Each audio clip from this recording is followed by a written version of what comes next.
All right, let's play a couple more things before we get to Joshua. So I want to actually get back to this, the uprisings and the policing. And I think Vivek talked about the indispensable next wave of everything is the labor activation. And we see that in those extraordinary dock worker interview and work stoppage that we talked about in the main show.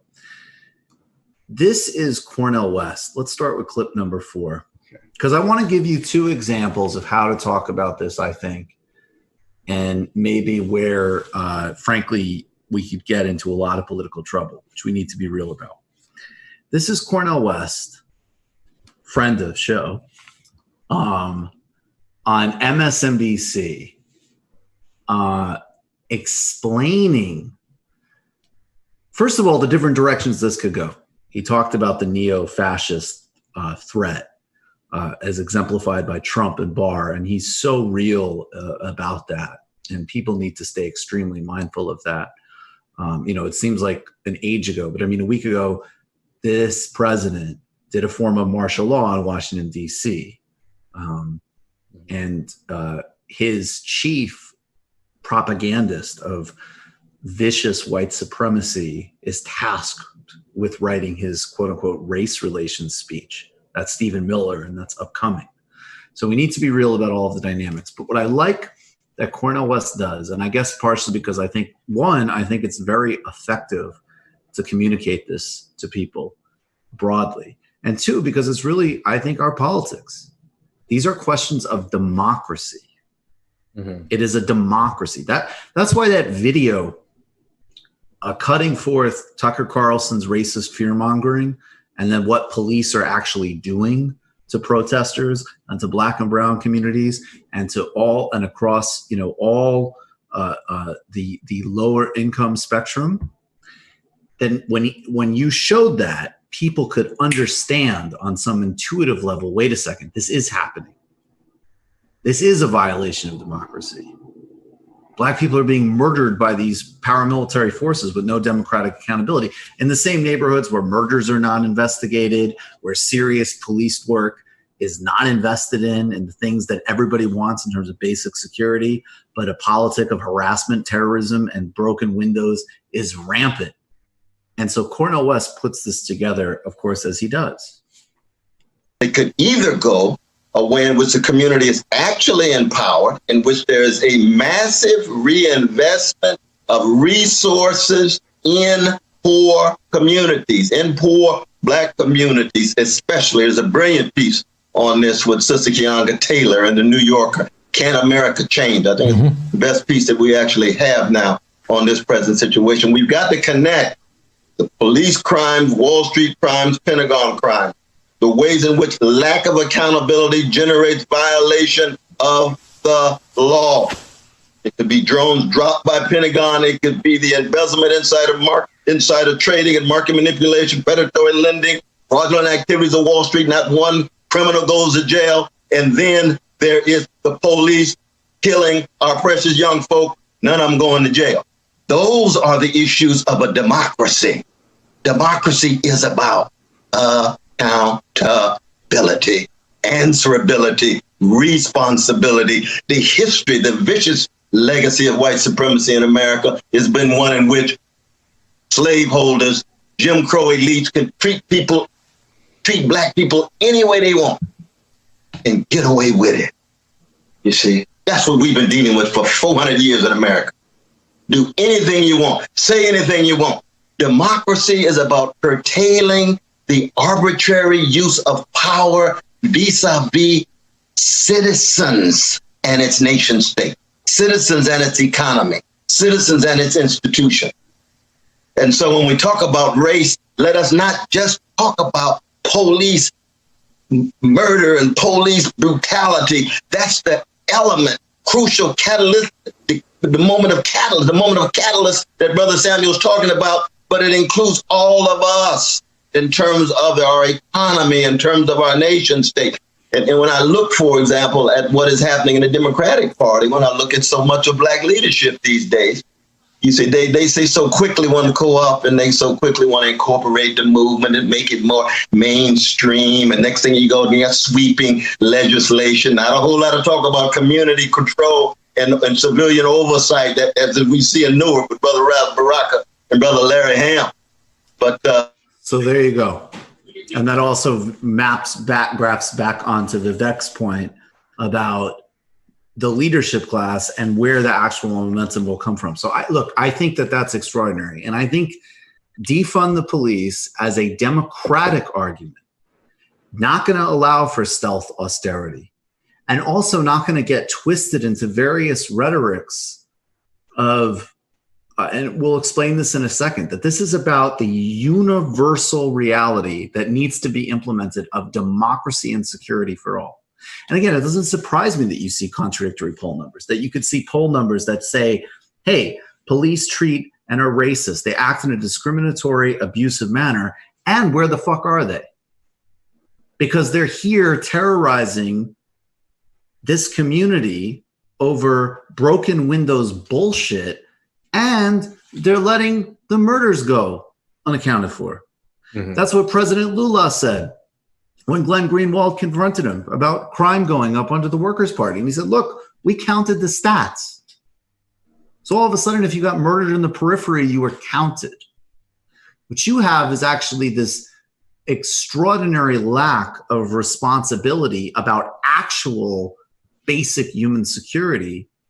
And then this rampant hourly abuse, murder, discrimination, and terror.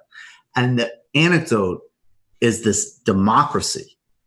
And of course, breaking up the police functions into constituent parts, keeping that money in circulation, not that it goes away or gets privatized, but that it goes in to education, healthcare, schooling. And then of course you end the war on drugs, you end all of the rest of it.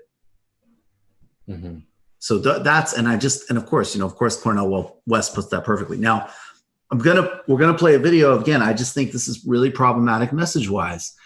I think if Minneapolis figures out how to do this with the movement coming from the base of these extraordinary street actions that start in Minneapolis and have rippled in these incredible democratic uprisings across the country, if they get this right, this will be a beacon for not only the United States, it'll really be a beacon for the planet. If they get this wrong, it'll be a huge setback.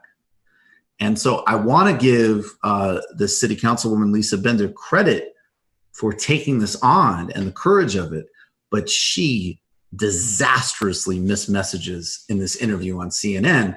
And I want to just say that because I want to situate it specifically with what Cornel West is talking about in terms of democracy. Action against our police department, which gives us legal mechanisms in the very short term. There's lessons from all over the country, all over the world that we're looking to take immediate steps while we work toward building the systems that we would need to imagine that future. Do you understand that the word dismantle or police free also makes some people nervous? For instance, what if in the middle of the night my home is broken into? Who do I call? Yes, I hear that loud and clear from a lot of my neighbors. And I know, and myself too, and I know that comes from a place of privilege, because for those of us for whom the system is working, I think we need to step back and imagine what it would feel like to already live in that reality, where calling the police may mean more harm is done against our. So I want to just, and this is to me like the classic example of you have to take the next step. So one, let's just get this out of the way. That's going to be weaponized by the right wing. You're going to see that in a million Trump ads. That's the clip they want. Now, what she's saying is, of course, 100% true. And you can anecdotally validate, ask, if you're in a situation, do you want to call the cops? And you can find, I guarantee you, if you ask people of color, that difference is stark.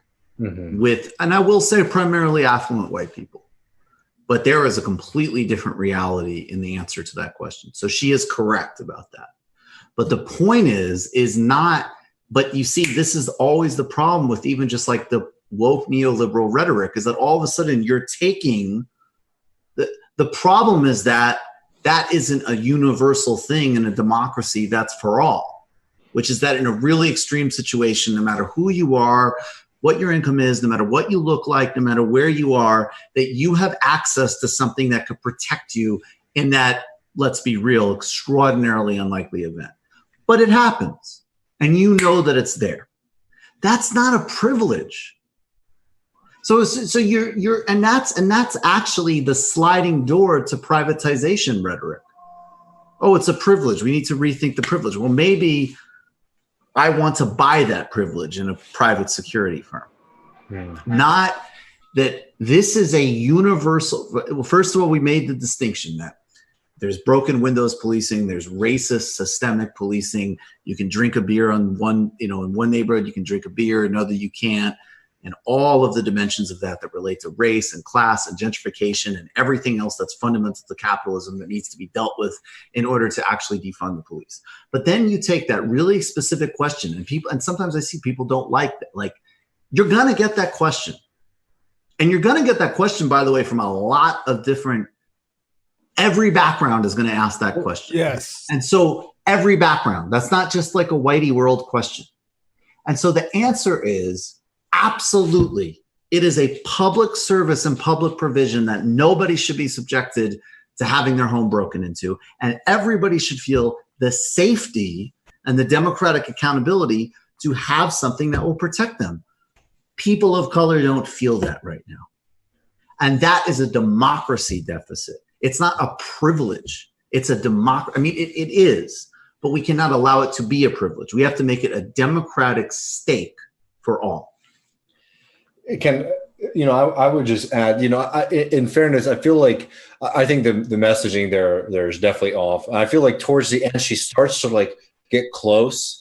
Yes, she gets better. Yes, but it's not there. Like, so just for example, because what she says is people in other people in our communities, they don't feel that they have that, right? And I think that's the deficit that you focus on. I mean, in this country right now, and in Canada as well, there is a massive crisis when it comes to the murder and the kidnapping of Indigenous people. And the police departments do not investigate those. They sweep them under the rug, right? The solution there is they should be investigated. They should have, that right as human beings, right? That we are not just going to let people come around and murder people, and right? Yeah. So we should be. So that's the place that we should be starting from, is saying there is a deficit actually of that for certain communities, and there is an excess of policing in areas where we do not want policing to exist. There is an excess of cops showing up in situations that they shouldn't be involved in. But there are communities who are also specifically targeted to be underserved.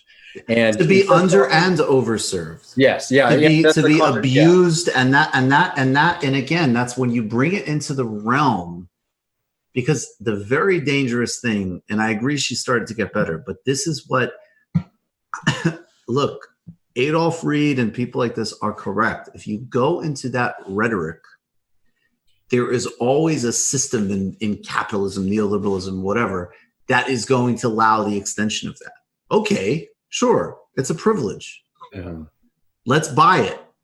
Not that this is a democratic baseline for all that is not being served. The treatment, the relationship between police and Black and brown communities and low-income communities in this country is a daily, hourly, second-wise violation of democracy. Mm-hmm. And there's no privilege in a proper democracy. That shit is on the house. You vote, you speak, and if we're doing substantive healthcare, housing, education, and some basic minimum of both freedom of movement and freedom of abuse from state authorities, but also that actual protection when it kicks in and is relevant. Yeah. I mean, that culture is so poisonous. I've had to, people have come to me now for explanations for things like this. So I'm not an expert in defunding and prison abolition, but I'm feeling it. And the idea that I would play that sort of like little device to a white cousin from the Dakotas, also a black woman from upstate New York, whose dad's a cop, right? They both want to know the answers to those questions. And it's much easier to just say, you know what? Detectives are still going to exist. We're going to have social workers take care of a lot of these problems. And we might have even some form of armed first responder, right? But police they've forfeited the trust to perform these functions for much of society, and they don't act, and the idea that they do perform them is kind of illusory anyway. And that's so much better than say, yeah, as white privilege, I'm just going to like eat the loss on this burglary or something. Yeah. Like what, like, right. And it's also, and again, it's also another in perpetuity as well. Right? Like your communities like have had murders and missing persons cases go unsolved. And I'm going to give up my right to have the cops investigate things that happen to me, and you do too, right? Like that's not. But that's neoliberalism. That's the same. That is always the same dynamic. Okay, let's have a completely untenable, inhumane, disgusting system, but let's make it proportionally appropriate. And you know that, and especially right now, because again, you're absolute, like, I understand there's some people, of course, they go into privatizing security forces and they use it to control away from the movement. No question about it. And at the same time, I mean, that's literally the policy playbook that most cities, even beyond their intentions or non-intentions, they know how to privatize things and they know how to bring in HR contractors to solve what are system-wide problems. Mm-hmm. And so I just think it's so indispensable. And Bill Fletcher Jr. said this to me years ago. I forget what he said. He said, it's not a question. He's like, it's a democracy question. I'll just butcher it, but that's really the bottom line. Mm-hmm. And these are Jim Crow, apartheid style systems, not literally. We need to be careful about those comparisons, but these are fundamental infringements on the democratic polity. Yeah, it's and that's it. It's Jim Crow in stealth mode, basically. Yes, it is. Mm-hmm. And that's why you go and you go on the right terrain. And that, again, is also, practically speaking, again, go and try to have those conversations. You know, I think people sometimes, especially I notice online, it's either like, you know, you're either talking about the people that are sharing, like, you know, Alex Vital's work or Gilmore, or like, you know, you're really getting into it with other people on this stuff. Or you're like, I got to convince my cousin who like loves Trump and thinks that, like, you know, aliens are about to invade us. But there's a lot of people. I keep going back. This is a weird dialectical process. I think that there are a lot of people in some type of weird center. And if you go out into that quote unquote normie world across racial lines and across class lines, you will absolutely, I mean, I remember talking to a former neighbor of mine, and just the split in someone who had multiple stories of personal, the most evil abuse by police officers going back to the time he was a kid. And then on the other hand, having family in the force and also being like, and such and such and such and such, what the fuck? Why don't they show up for that? Mm. Like, so you got to be able to, and again, some of it is just as simple as no broken windows policing, send social workers in for mental health things, take EMT for medical things. And yes, to the extent there is any real, question of security, yeah, there's something for that. And everybody wants that, because just as you say, David, that's the despicable inverse. We've got all the resources in the world to terrorize communities, mm-hmm. but nothing to solve these cold cases. Mm-hmm. It's disgusting. That's it. It's undemocratic. Yeah. So please embrace the language of democracy. I think it's, I'll just say, I think that these things are going to continue to be worked out too. And like, the question is a difficult one to answer. In fairness, right? If we really want to reimagine these systems, it's going to be difficult, but we need to go into it with that perspective that we've been trying to hit on, that it's like, yeah, like there are a lot of communities that like have been terrorized for a very long time, and we need to end the horrific system that's developed in the United States. And we also can't just like sprint into slogans that are confusing to people or paint a picture that's different from the thing that we're trying to provide or argue for. Yeah, right. Exactly. And like, as fun as it can be to have like the maximalist like slogan at times, right? It's like we really need to build this, because like this is something that's going to really matter, and the language and how we argue it and how we push for it is really going to make the difference. Yeah, you have to ask yourself if people who are Democrats right now are really prepared to speak fluently about these sorts of topics, or if they should just be like Mayor Fry and be like, you know what, I'm actually not in support of defunding. If you want to do it, have city like go around me or go over my head, basically. Like, I mean, look, and fundamentally, this is like the big question of politics, right? It's like terms and slogans get made by political movements, and then you as an individual, like, you interpret them, right? And the goal of a strong, good, powerful political movement is that you're able to create the popular imagination or conception of what you're arguing for. And that's what I think that we're really trying to hit at right now, is that like we need to be like 5 steps ahead of this, because the right wing is already going out there to be like, oh, these guys are crazy. They want to, make sure that there's nobody to call if your family, is being attacked by, a robber or something like that, right? And like, and if we let them get 5 steps ahead of us on this, then like we will lose. So telling like the home invaders that you acknowledge your my privilege. Can you wire tape my ankles together too? And I would just like to acknowledge the violence of me asking you to do that. Yeah, I mean, there's a lot of work to be done, but the good thing is that there's people in the streets doing the work. I mean, absolutely, as we always say, it's like, this is so encouraging that we're having this conversation right now in a serious way, and forcing these people to have to speak this language. That's true. They're off ramping into terrible ways, but I mean, yeah, they need to. But I think we need. No, I just think we need to be really. I've gotten maybe too much of. Different people discoursing different things that means increasingly less to me. And I'd actually say, honestly, provocatively, like, because this is so in fitting with how the democratic, neoliberal, nonprofit, like, this is going to fit them so easily that I'd actually say, I guess pretty provocatively, I think like on the culture level of who can actually be culturally persuaded to be like less of an asshole, like Mitt Romney is more relevant than like a million Democrats who've already internalized this kind of like rhetoric, but will never be bridged with policy. But like a Republican senator, actually, But do you think the Democrats are like competently co-opting this? Because like the kente cloth thing, I didn't see a single person say this was good. No, I think we're in a different phase. I don't think they're competently co-opting it at all. Although I do want to also say, like, there's nothing wrong with them proposing the legislation. Right, yeah. Right, like if I was in Congress, I'd vote for that legislation while demanding the other 90% of shit that needs to happen. But I do think that what it is it's like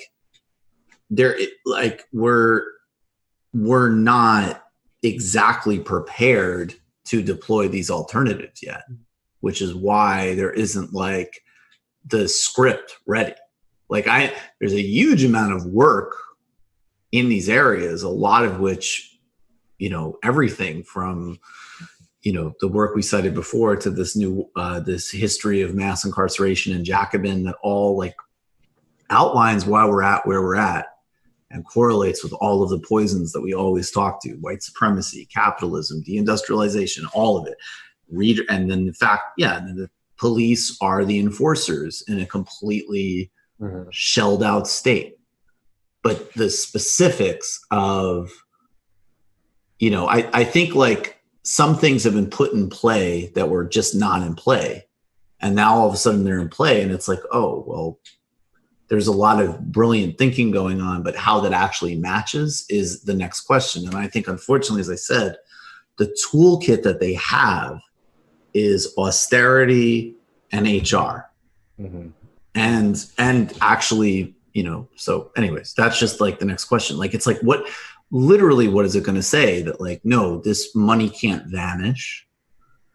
We don't want to just invite in state police. Like, you know, there is going to actually have to be a lot of serious detail here. It's a new peace dividend. Seriously. Yeah. That's how it should be thought of. Exactly. It totally makes that parallel. You just watched a Michael Brooks show video. Subscribe to get them all. Why wouldn't you? Don't be foolish. Click subscribe below and become a patron as well. Patreon.com/TMBS. Thanks, everybody.